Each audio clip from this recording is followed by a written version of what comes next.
Wonder what Morales' IQ is. He's chippy today. He is really chippy. He's coming at us hard. Yeah. Lindsay's chippy today, too. Show's better when everybody's chippy. I like that. Let's go at it. Let's go at it a little bit. So, John, I'm going to do something out of the ordinary. I am going to say that Paul George, who had a fantastic game last night, deserves a lot of credit, and maybe has overcome the fact that he originally nicknamed himself Playoff P. Last night, he did look like Playoff P. He went off for a big number. The Clippers pulled the upset on the road, and I got to give him credit. Well, we talked a lot about Paul George yesterday. I said I think in these playoffs he's completely rewritten the narrative about his career, that he's not an all-star caliber player that can win playoff games for you. Now, I don't want him shooting free throws in the final 10 Well, seconds. Here's the thing. We talked about that you know what he did last night?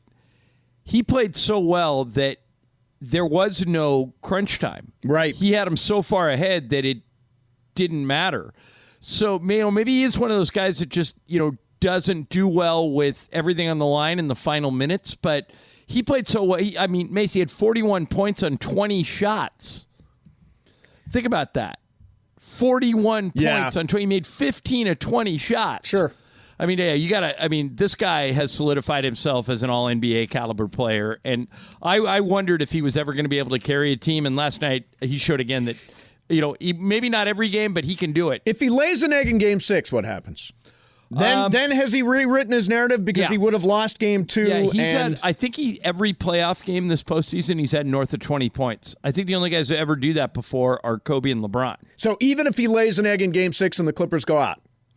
Because he lost, because the free throws in Game 3, they wouldn't have made it. Screwed him. They wouldn't have made it to the Western Conference Finals without him. Yeah, because I thought but I still don't know if he can be the best player on a team. You know what I mean? To win a title. I don't think so. As of yesterday, I defined Paul George by Steve Ballmer's face in his hands. Yeah, but yesterday, Steve Ballmer was elated. Yeah. No, he had a great game. So, the other day we were talking about how Jason Kidd and Chauncey Billups have been hired as head coaches of the Mavericks and Blazers, respectively, even though they had some pretty ugly incidents in their past. Yeah.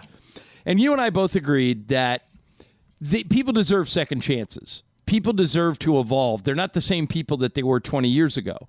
But we also said that they should be prepared to answer questions about what happened and explain how they've changed so, you're not just sweeping the victims under the rug. Sure. Chauncey Billups got introduced today, and a reporter brought up the 1997 incident involving Billups. Oof. And the Blazers PR shut the question down. Here's what it sounded like. Listen to this. Hi, Jason Quick with The Athletic. You said the 1997 incident shaped you in unbelievable ways. Can you maybe elaborate on that and how it helped shape you? Jason, we appreciate your question. We've addressed this. It's been asked and answered, so happy to move on to the next question here, Aaron. I don't think you can do that. Well, the part of it that confuses me is, did they already talk about it? Was it a follow-up question to something? Because she says asked and answered. Was there already a question about the 97 incident? I think he said something about it, but he didn't take questions about it. And I thought that question was very open-ended. It was. It was, hey, you've said it shaped you in a lot of ways. Can you elaborate on that? Yeah, and now what the Blazers have done is they've turned it into a bigger story by doing that. Yeah, it was an opportunity to kind of address it, and by the way, and I thought the question, I don't know who asked, somebody from The Athletic. Jason Quick asked the question. Covers the Blazers for The Athletic. And I thought it was super open-ended. It was, how did it shape you? Because apparently he said at some point it shaped him as a person. I don't know why you wouldn't allow that as a follow-up question. I thought the PR person was polite in cutting it off, but I don't think they should have. I think it was a mistake to do it. Right. The way, and we've talked a lot about this in various things, the way to handle situations like this is let them ask questions until they can't ask them anymore. Right. Until there is no. Now, there's another side to this, though, and I was thinking about this last night. I was talking it over. Haven't Jason Kidd and Chauncey Billups already paid a price for this? Sure. And at what point at some point do they stop paying the price? I mean, they're terrible incidents. Right. They're 20 years old, and they've clearly paid a price, both professionally and personally. At some point, does it mean, all right, it's time to move on from it? When Jason Kidd is 60, does he still have to answer questions about this? I don't know. It's a good question. I think that he needs. I think that when you get a second chance, like both these guys are getting, you need to kind of show with your actions how you've changed.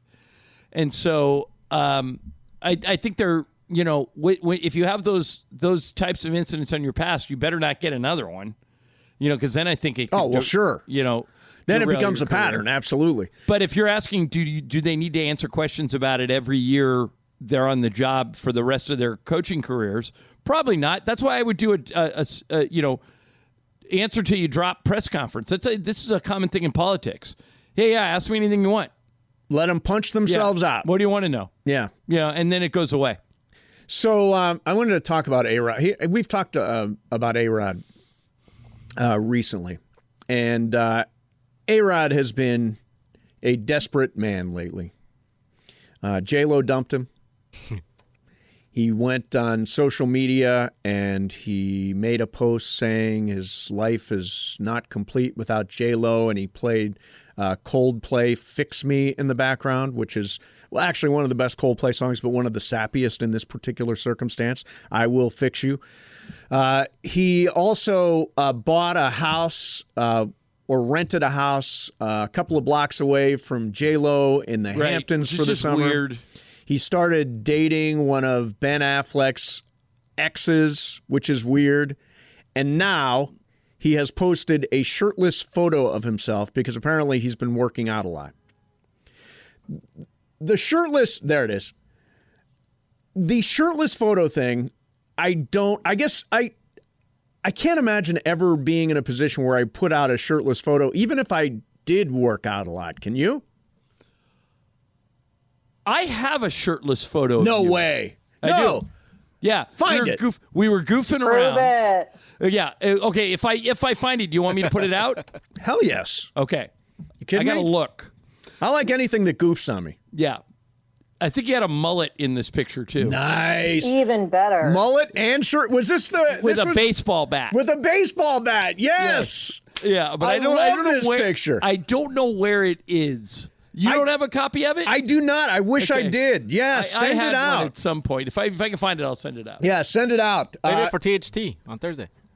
Oh, for THT. Yeah, I call it THT instead of TVT. Yes. I get things wrong sometimes. I get things. It's weird today. I walked in and I saw everybody, and I found out later it's National Hug Day. Okay. And I realized I had a strange reaction when it came to seeing people for the first time that I haven't seen in a long time. I want to get into that coming up next for you. Plus, the 123-year-old woman and what her secrets are to staying alive so long. Wait. 123? 123. Is that crazy? Are you sure this is legit? I will tell. Well, you can judge. Coming up next, Mason, Ireland, 710 ESPN. Hey, they're playing my song. So I put out a poll, which I occasionally do here. Who is the smartest person on Mason and Ireland? Mm-hmm. Of course, because people like to give me grief, I'll say. Ireland is winning 41%, despite the fact that I beat him in Jeopardy twice. It's funny you say that as a surprise, because every other time you put up a poll, or like if someone else puts up a poll, you say, well, it's going to be biased based on who follows you. Yeah, these are your followers. These are my followers. Your own followers think that you're dumb. Who like to mess with me. that we're friends. They like to mess with me. They're goofing on me. Oh, okay. I don't believe they really mean it. Lindsay is voted here as the second smartest person on the show at 26%. We'll find out on Tuesday. Jorge is the third smartest person on the show at Swag. 17%. Swag system. And I am dead last at 16%. You still got some time. KA tweets, just for reference, Jorge is the most underrated smart on the show because he's got a vast knowledge of random information. Ireland just knows stories and tells them. Everyone loves Ireland. Okay. Smart can be many different things, but if I was seeking life, career, or general financial advice, I would go to Ireland. But one thing Mace has over Ireland is Bitcoin. I do have that over you. Honestly, I think that while I'm flattered to anyone who thinks that I'm smarter than Jorge and Mason, I totally agree with the idea that Ireland is the smartest on the show, because not only does he knows about all the sports stuff we talk about and all, like he literally has like the most random knowledge and stories about everybody. And I feel like you have such a network of like people that know somebody. Like, a guy who knows a guy. Like, everyone. You have a connection to everyone. Like, that What movie is that from, Mace? I know a guy. I know a guy pulls any job in the United States, and I can give it to him in an hour. Wow. My point exactly. I can't think. In Ocean's 11, when they grab Clooney, and he's in the office, and Andy Garcia wants to know who took all his money. Yep. He goes, I know you know Danny. He's playing Danny Ocean. I know you know. He goes, I know a guy. He knows who pulled any job. You know a guy. Yeah. I have more useless knowledge than anyone in America. I don't think it's useless, especially for your job. Yeah, it's a weird. Everybody's got sort of their wheelhouse, right? Like yesterday before the games, I went to see a Spanish language Mexican film. So if that subject happens to come up, I'm golden. Or if stuff like Academy Awards or that business comes up, I'm golden. Baseball, pretty damn solid on baseball. But you've got. I'm telling you right now, baseball will be on it because both you guys have good baseball knowledge. But make sure they're real Jeopardy questions, not just made up Jeopardy, like actual questions that have been on the show, because that's the way you and I did it. Okay. Tough, actual questions. Okay. So the oldest person in the world is a woman in Turkey who just turned 123. Her name is Seeker Arsian, and she says she has genetics on her side. Her mother lived to 110. And she says the secret is she only eats natural foods. She says she eats a hard-boiled egg every morning for breakfast, and on her table there is always butter, honey, and cheese. The family, a couple of the grandkids, got COVID 6 months ago, and she didn't even catch it. They were in the same space. She never tested positive. She's just like the healthiest damn woman in the world. Now, who wants to live to 123? Not me. Oh, God. Although she looks really good. I've seen the pictures. She looks really good, and she seems alert, and she seems alert. Come on. I mean, she seems like she's got it together. She seems like she's got it together. I don't want to live to 123. I want to live to about 81, I'd say. 81 seems like a good number. 82. My dad made it to 83. I'd like to outlive my dad. Yeah, that would be good. Past that, I look at it as gravy. Yeah, my dad didn't make it near so long. But I want to live till a day before miserable. So far, I feel pretty good, so I'm good. Now, the one thing I will tell you, what about you, Linz? How long do I want to live? Yeah. I guess it all depends on how I'm feeling. I don't want to be miserable. Till a day before miserable. Yeah. Jorge, do you have any aspiration to live to 123? 85, 86. Yeah. Now, you do the natural foods thing right a lot, John. But Lisa does it better than I do. But you eliminate processed sugar and all that kind of business. I try. I don't always succeed. Yeah, I need processed sugar every day or I'm in trouble. I need the buzz. Remember when you tried to say that you didn't eat sugar at all for 2 weeks? Who, Ireland? Funny. No, you. You, and you Remember lasted at one 2 point, days. I think I didn't eat donuts for 2 weeks. No. You said you were completely cutting out sugar, and we all joked that you'd only last a day or two. And you're like, oh, no, I'm not. I'm cutting it out completely. And you were insistent that you could do it. And I told you that it's more addictive than crack. And you were like, well, I'm not addicted to sugar. No way, I can cut it out. And then we never heard about it again. Yeah, sugar's delicious. You're right. It is. But natural sugar's okay. It's just the processed sugar that's bad for you, right? Natural sugar still isn't great for you. It's still not great for you, but at least it's not stuff coming out of packages and stuff like that. I think that's actually different. Like this lady eats honey. So honey's like a natural sugar, right? Yeah. I think. So it's National Hug Holiday, John. It's the National Hug Holiday. So I'm here at the studio today. They allowed me to come in because Spectrum sucks. And I reacted to people in a weird way. Like boss Amanda was here. And I didn't know whether to hug her or not. She didn't know whether to hug me or not. Normally we're friends and, we would normally hug. We ended up hugging, but it was a cautious hug. We both had to check with each other to see, like, is it okay to hug? You have to get permission from somebody now to hug like that. I still think hugging, handshaking, all that stuff is going to make a comeback. It's National Hug Day. When you see a friend, do you hug them? Yep. I probably hugged 25 people last night. See? Now, don't you think now you will hug them, but you will not shake their hands, you say? I shook some hands. I don't instigate handshakes. But if someone starts one, I don't make a big deal out of it. I just shake hands and keep going. Yeah, I do not either. I will shake hands. Apparently some people I instigate fist bumps. Yeah, instigate fist bumps. But when somebody reaches out their hand, you go ahead and shake it. I do. Yeah, I'm going to be a handshake guy. I'm going to return to normal. I want everything to be like it was. The guy who's going to struggle the most with this, and he'll be here tomorrow, is Michael. Yes. Like, I don't know what his MO is if a guy sticks his hand out. My guess is Michael will close his fist and go, let me give you one of these, and do a bump. Yeah. Yeah, that's interesting. Yeah, because you leave somebody hanging in a weird way if they reach out their hand and you go to the bump. Right. What if, like, you go in for the hug and they go out for, like, the handshake? Like, that's another awkward one. It's another awkward one. I mean, you don't hug everybody. Like, I'm not going to, there's not like when I go to a Lakers game and go to the press area, there's not a lot of hugging that goes on there. There's a lot of handshaking. What about, like, Ramona? You'd, like, hug Ramona. I'll hug Ramona, right? Absolutely. She's one of my best friends. What about Morales? Morales, that's an interesting question. I would say bow. Larry David bow. Yeah, I don't even know if I'd shake hands. Oh my God. That's cool. Unless I saw him go right to the Purell machine first, I'm not sure. I just don't know where Morales has been. Morales has been in his home recording imaging for the past year plus, whatever, just like the rest of us. Golfing and smoking cigars, too.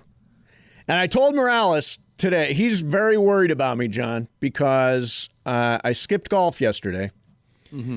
And yeah, I think you're falling out of love with golf pretty rapidly. Yeah, I don't understand you know what? My life, I have had a lot of failures in life. I've had a lot of successes, but I had a lot of failures. And so, like, when I go to the driving range, I have half a bucket of failures. It can be a very frustrating game. And we're supposed to be playing this thing. After my vacation in a couple of weeks, maybe I'll go back to lessons, but I don't think I'm going back to lessons until after I get a break from this thing. Well, when I went to Denver for that wedding, I took a week off. Yeah. When I came back, I played some of my best golf of the year just taking a week off, so it might help. Yeah, it might. Getting a break from the game? Yeah, I could definitely use that. All right, coming up next for you. On this date in 1990, something really cool happened. Do you know what it was? No. I've got it for you coming up next. Mason and Ireland, 710 ESPN. Hey, what's going on? Mason and Ireland show. Lindsay's here. Jorge's here. Radio Tinder is coming up for you in about 15 minutes. John, on this date in 1990, something very, very cool happened. Jorge, do you have that? Hit it. And the crowd now with more emotion following every pitch. There was a short chant, Pedro, Pedro, as they did in Boston in the '86 World Series to try and taunt Strawberry. And now they're doing it to Guerrero, hoping to distract him, hoping to upset him, hoping perhaps to make him try too hard. Fernando ready, and the strike two pitch is hit back to the box, dribbling to second. Samuel on the bag, throws to first, double play. Fernando Valenzuela has pitched a no-hitter at 10:17 in the evening of June the 29th, 1990. If you have a sombrero, throw it to the sky. The great Vin Scully, no for Fernando Valenzuela. Oh, what an amazing call that is, right? Yeah. Are you just born? I guess he's just born with that, right? Yeah, that was unbelievable. Yeah. Throw it to the sky. Boy, no, to be at a no-hitter. Have you ever been to one? Oh, you have been to one. You were Not at the only have I Ramon been to one, Martinez I went to one where the Astros clinched the division in 1986 on a no-hitter. Who was that? Mike Scott. Oh, Mike Scott, yeah. Mike Scott used to nick up the baseball a lot. Very much. He found ways to and he would always scuff it in the same spot with a really sharp belt buckle. Yes, he would. Hey, last night Dodgers win, and I think the takeaway from that game is a couple of things. First of all, a lot of base runners, a lot of traffic for San Francisco. We out-homered them. It was 3 solo homers to 2 solo homers. And the one thing that bothered me and has bothered me for the last couple of weeks about the Dodgers is that the 2 most reliable setup guys we've had are Victor Gonzalez and Blake Trinan. And both of them, in fact, Blake Trinan had runners on second and third with, I think, 1 out in the 8th inning last night and wiggled his way out of it. But too much traffic, I think, for high-leverage relievers late in games. And beyond those 2 guys, I'm not sure who our high-leverage relievers are. But you know what, though? Okay, so they've played 79 games. Yes. Okay, two short of the halfway mark. Yep. I thought you were insane. I mean, I thought it was one of your dumbest predictions ever. What? When you said Kenley Jansen was going to get 35 saves. Yes. He has 19. You're actually ahead of schedule. Yeah, on pace. He's been nothing short of awesome this year. Nothing short of awesome. And by the way, Dodgers do have a 2.5 game. They trail San Francisco by 2.5 with another game coming up tonight. It is going to be a duel tonight. That game's on ESPN, 7 o'clock on ESPN. Walker Buehler on the mound for the Dodgers, who just lost his first game since 2019. Remember, he went undefeated in 2020 in the short season and just lost his last start. Versus Kevin Gausman, who's probably the runner-up right now for the Cy Young Award, just behind Jacob deGrom. So it should be good tonight. Hey, don't do the wave tonight. I saw it again last night. I don't understand why you people keep doing it. Well, if they would give them some action instead of everybody just striking out while they're swinging for home runs, maybe people wouldn't be bored and not do the wave. You know, we've never tested this. Because you love the wave, right? It doesn't bother me. I would say I love it. I'm not starting the wave, but I'll participate in it if it swings by me. And I'm the guy that will not participate. Yeah, you're get off my lawn guy. Bergman, by the way, Corporate Greg, is a guy who finds the halfway mark. So do you know what he does? Sits down and does the wave? Stays seated, but raises his arms. I do the same thing. It's like a half-assed wave is what he's doing. But 877-710-ESPN, does the wave bother you, or is this just on me? Do beach balls bother you, or is it just on me? You know, I'm a baseball fan. I'm there to watch the game. It's a tense game. It's 3-2. It's tight the whole time. And here are people doing the wave. And I'm like, come on, people, there's a game on. There's a real game on that has... Where there hasn't been any action in 12 minutes. That has critical implications for the rest of the season. You can always ring the show, 877-710-ESPN, 877-710-ESPN. You can tweet us at Venice Mace, M-A-S-E, at L.A. Ireland. You know, I was years ago, I was at a minor league game in one of those games where we did Rancho Cucamonga. Do you remember that? Yep. There was one time that I was there singing the national anthem, but I feel like you weren't there, that I did a solo at Rancho Cucamonga. And they started doing the wave, and I did not participate. And I actually was the guy who put my arms out and sort of tried to wave everybody back into their seats. Mm-hmm. And a guy threw a snow cone at me. Very much the same way. One time, remember our friend Steve Hartman got a pretzel thrown at him at a Raiders-Charger game. Raiders-Charger game, exactly.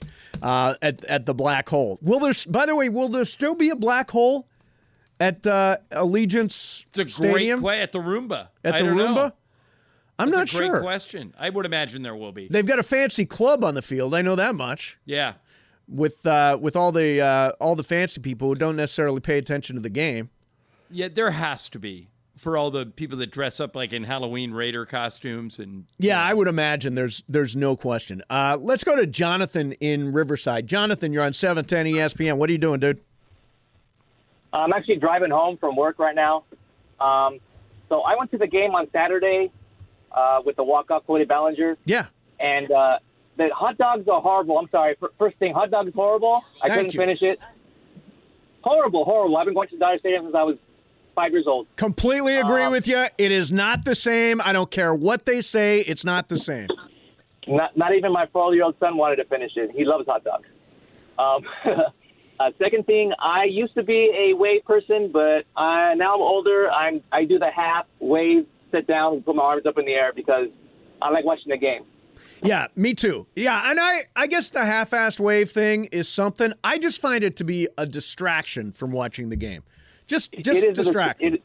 It is a little distracting, but I have a 4-year-old son, so I kind of want to put some energy into the game, but he sees me put my arm up, and he stands up and he puts his arms up, so he enjoys it. He does the little kid wave. I get that. All right, thanks for the call. Let's go to Tim in somewhere. Tim, where are you at, Tim? I'm in the beautiful city of Los Angeles. Beautiful. God's country. You're in the right town. So there you go. How do you feel about the wave? I like the wave, but it has to be done at the right time. The wave is something that if you were the home team, let's say the Dodgers, start the wave when the other team's pitcher is on the mound, and let's say the bases are empty and there's one person on base, not much really happening.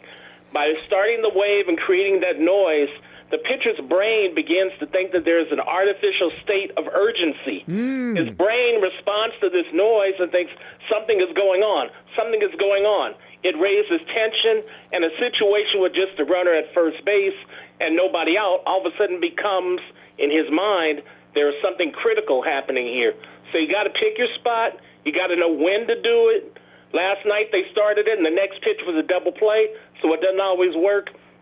But the wave can be a strategy if applied properly. That's really interesting. So Tim has got a wave strategy when the other pitcher Tim, is on the mound. I think you're overanalyzing it. The wave has a life of its own. It just starts organically, and you kind of got to ride the wave, if you know what I mean. Let's get one more in here. Shannon's on the line. Hey, Shannon, you're on 710 ESPN. She's in Laguna Niguel. What's up? It's not a she. It's a male. Oh, sorry about that. I'm not from Ireland either, so mom just named me Shannon, and middle name Scott. That sounds good. But anyway, I've been listening to you guys, and I'm glad you actually brought it up because I can't stand the wave. It's you go to a baseball game to watch the game. If you're bored, stay home and watch the game. You know what I mean? It's just ridiculous. I feel like people are just bored, so they got to do the wave. Exactly, but wait a minute. Why, you don't have to participate in it if you don't want to. What difference does it make if the guy on the left and the guy on your right's doing the wave? I feel like they're just they're not paying attention. Yeah, they're not paying attention. I have a right not to pay attention if I want to. Yeah, that's true. You do, but I feel as though if you're doing the wave, you're not there for the game. Yeah, you don't have to distract everybody else. Which is what the wave actually does. It distracts us from the game, which is the opposite of what we need for baseball. We need people to lock into the game. Thanks, Shannon. Appreciate the phone call. All right, coming up next for you is Radio Tinder. Linz has got a bunch of stuff she wants to throw at us. Mason, Ireland, 710 ESPN. All right, it is Radio Tinder time. This is when Linz brings the heat. Linz, what do you got today? And make sure that you do, at least if you're already following me, which I know a lot of people are, like 7,300 of you, go to my Instagram page at Lindsay Baseball because I posted a poll on there that I want everybody to vote on. Okay. And it'll be my next story here in Radio Tinder. But the first one is, it comes from our favorite subreddit, Am I the A-hole? Yes. In which a 29-year-old man wrote in about a vacation that he took with his family and his girlfriend. It's a little long, but bear with me here because it's worth it. He wrote, quote, "My girlfriend, myself, my parents, and I all went on a vacation in another country last week. For background, I make around $150,000. My girlfriend is a teacher making $45,000. My parents are pretty affluent as well. My girlfriend knew this trip was coming up and took on a second job waitressing on the weekends for several months to save up for it. We've always split things 50-50 in the 2 years we've been together. There were a few times on the vacation where she did not go on the outings with us, wine tasting, scuba diving, etc., and she would also only eat 2 meals a day, simply stating that she was on a budget. When we got home, I asked her why she skipped out on several of the outings and meals, and she got very teary-eyed, saying she wasn't expecting everything to cost so much, and she was overwhelmed. I feel bad that I didn't pick up on her discomfort sooner, but we did agree to split everything 50-50, and I don't know why she agreed to come if the cost was an issue. Is he the a-hole? Swipe left or swipe right?" Swipe right. He, if you invite your girlfriend on a trip like that, you got to pick up the tab. You can't expect if you're a guy, no matter what. He makes $150,000 a year, and Lindsay, what did she make? 45,000 as a teacher, nonetheless. Yeah, can't do it. If when I was dating Lisa, I used to go on vacation with her all the time, and she paid for nothing. Zero. I mean, I'm talking plane tickets, hotel, dinners, meals. It's all on me. And by the way, when I asked her, I invited her. Where did this? I want everybody pay for their own thing. She should break up with this guy. Yeah, I'm going to swipe right also. I think if you invite your girlfriend on a vacation, even with this agreement, if she's missing out on certain things, because by it's the way, expensive, hello, read the room. You're going to dinner by yourself, dude?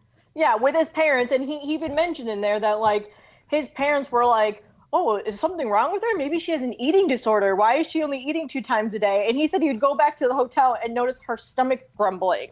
And she was just like, that's terrible. And she would be like, Lindsay, I'm just on a budget. Lindsay, if you told me this story about a guy you were dating and it was you that was the girl in this story, I would implore you to break up with this loser every day until you did it.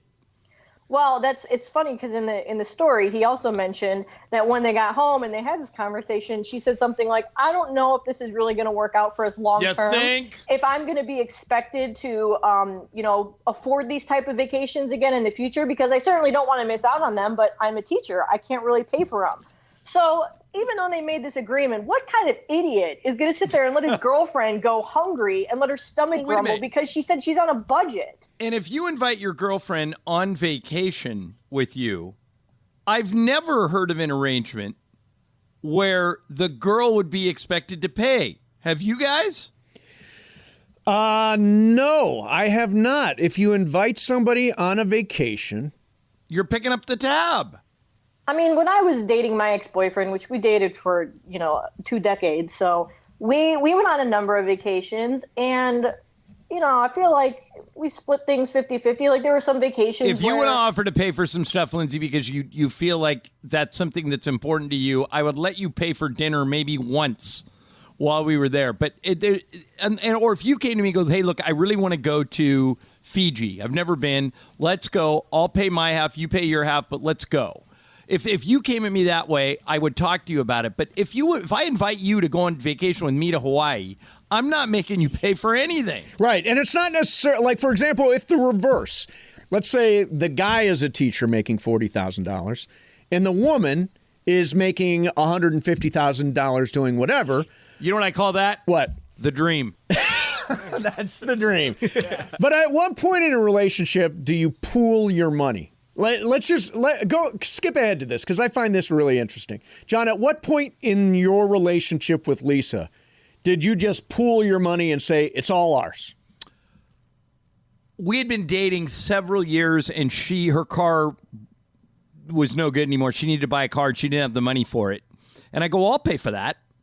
And she goes, "Are you sure?" And we've never really done that. And I go, "Yeah, You're of course." Such a gem, John. You really are a nice guy. And I thought that was Mace in my head. That was the okay. Yeah. Now we're heading down. Now that we're pooling money, we're heading down the marriage road. I'd say it was only 6 months before Juan and I did it. Whoa.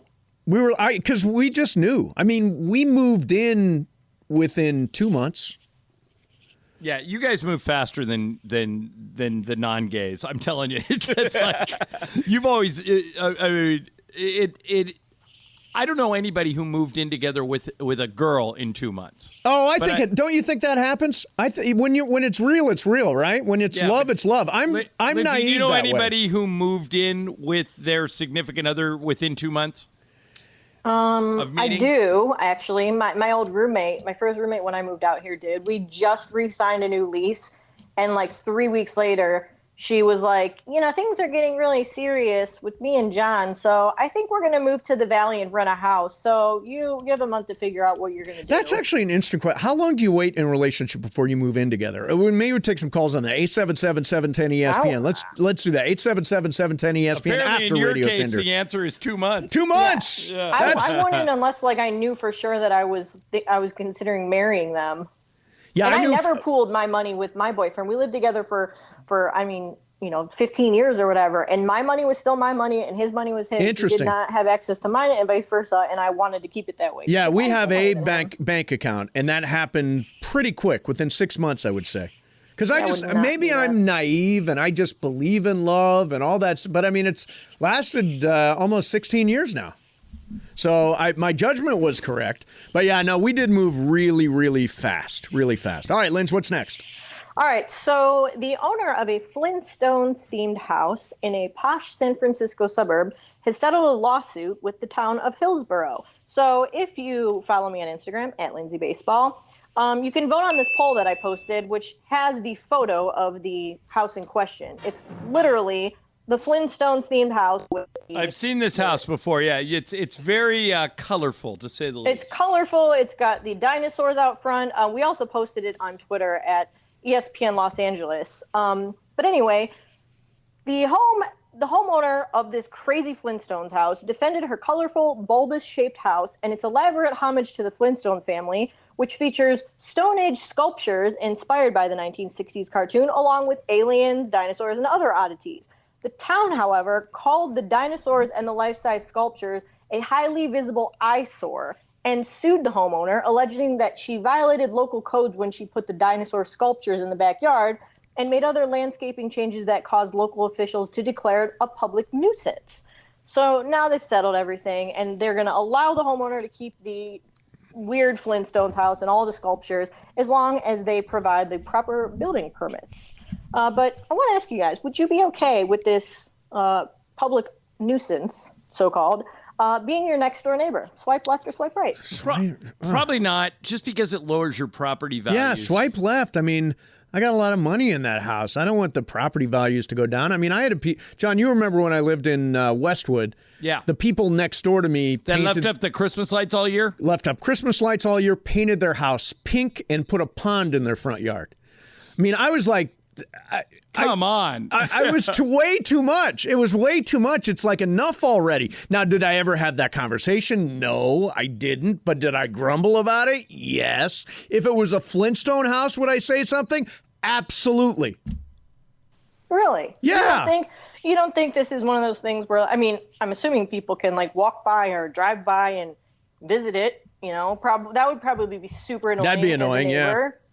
But it's kind of like, I don't know. I feel like, do you think it would really make your property value go down? Because I feel like it's like a nostalgia thing, like a landmark, Yeah, that is not a landmark I want to live next door to. You're limiting the number of people who would be interested in buying your house someday. And when you own it, when you got a house, you're like, I want my full value out of it. I want my equity and all that stuff. So yeah, I would be upset, and I would probably say something about Flintstone's house. Well, just so you know that the listeners who voted on my Instagram poll, 52% of them said no.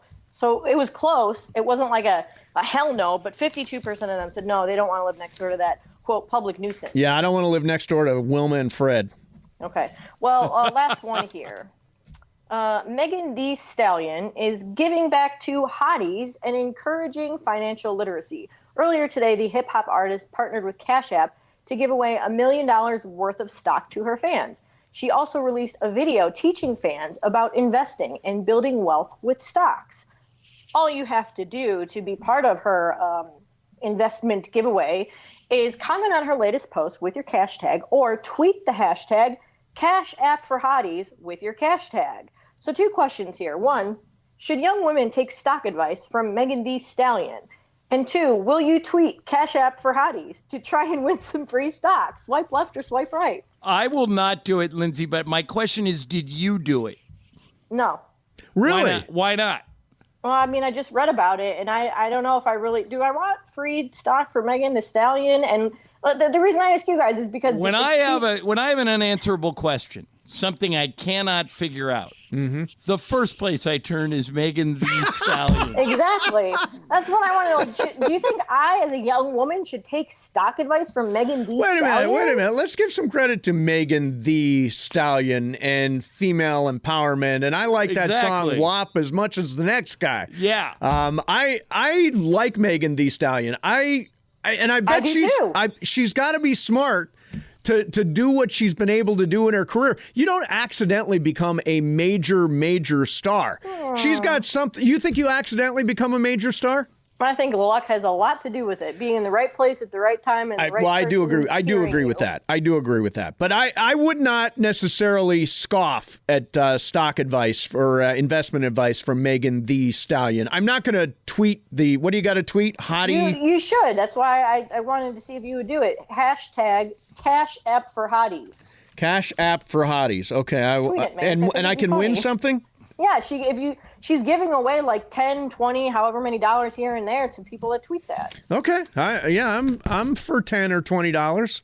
Yeah. I know the value of $1. Maybe you'll get lucky and get stock in like Tesla and then it'll blow up or something. Yeah. Yeah, no, I'd love some of that. But Ireland, you're out on that, huh? No, I'm out. Okay. All right. Well, that is Radio Tinder for today. All right. A lot of people calling, by the way, about how long you should wait before you move in with somebody. Okay. And Mace, somebody got into the NFL Hall of Fame yesterday that I can't believe wasn't in there already. You know who I'm talking about? No, I don't. All right. We'll have that for you, too. All right, cool. Mason and Ireland, 710 ESPN.